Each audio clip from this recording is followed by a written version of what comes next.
नमस्कार दोस्तों, हमारे चैनल ज्ञानधारा एसटीपी में आपका स्वागत है। मैं आशीष कुमार आज फिर आपके लिए ओशो की एक नई कहानी लेकर आया हूँ, एक नई सीख लेकर आया हूँ और एक नई सोच लेकर आया हूँ।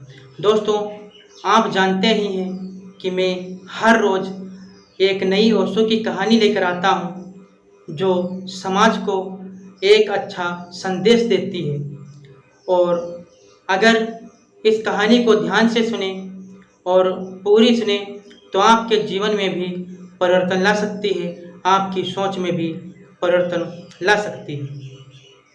तो आइए दोस्तों, अब हम आपको कहानी की ओर ले चलते हैं।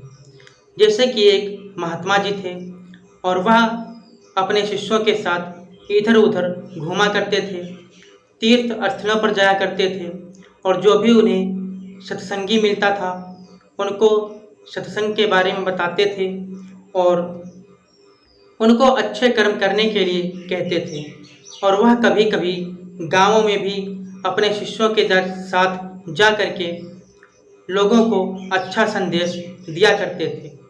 लेकिन एक बार क्या होता है, एक बार वह महात्मा जी अपने शिष्यों को अच्छा संदेश दे रहे थे और उन्होंने उस संदेश में यह कहा कि ज्ञान कहीं से भी मिले, बुरे से बुरे व्यक्ति से ज्ञान मिले, हमें ज्ञान प्राप्त करना चाहिए।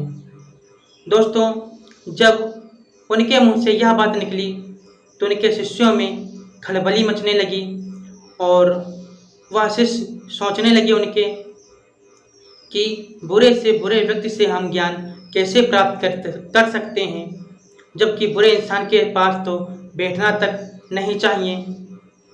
होता क्या है, वह अपना संदेश समाप्त करते हैं और वह अपनी कुटी में चले जाते हैं महात्मा जी।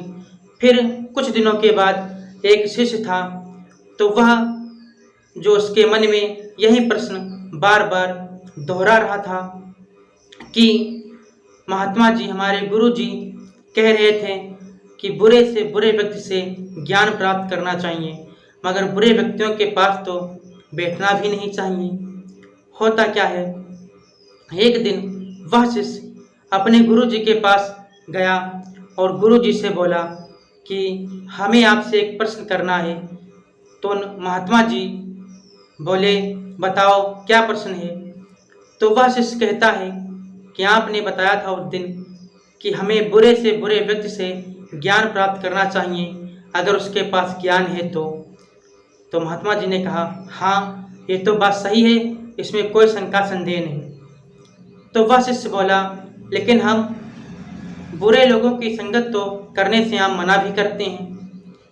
तो महात्मा जी मुस्कुराने लगे और कहने लगे, तुम्हारे इस प्रश्न का उत्तर मैं किसी और दिन दूंगा। होता क्या है, एक दिन उसी शिष्य को बुलाते हैं और बहुत सा जो कि उस कुटिया में कूड़ा था, एक कूड़ेदान में महात्मा जी ने भरकर रखे हुए थे।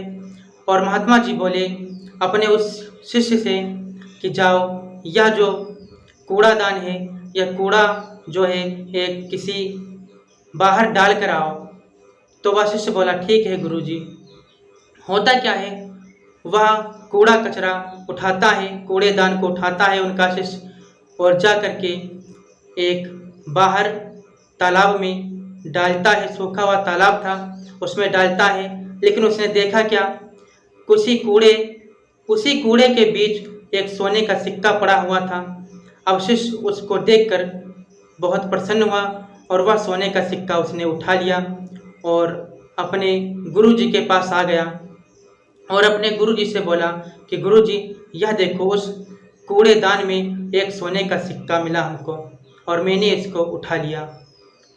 तो गुरु जी ने कहा, पुत्र, यह जो तुमने उस दिन हमसे प्रश्न पूछा था कि जो बुरे से बुरे व्यक्ति से ज्ञान क्यों प्राप्त करना चाहिए, तो देखो, आपने कूड़े में पड़े हुए सोने को सिक्के को क्या आपने वहाँ पर छोड़ा? आपने सोने के सिक्के को कूड़ेदान से उठा लिया और प्रसन्न हुए। इसीलिए बुरे से बुरे व्यक्ति से भी अगर ज्ञान है उसके पास, तो हमें प्राप्त करना चाहिए। हमें सोने के सिक्के से मतलब है, ना कि कूड़ेदान से मतलब है। उनका शिष्य समझ गया और उनको प्रणाम करके वहाँ से चल देता है।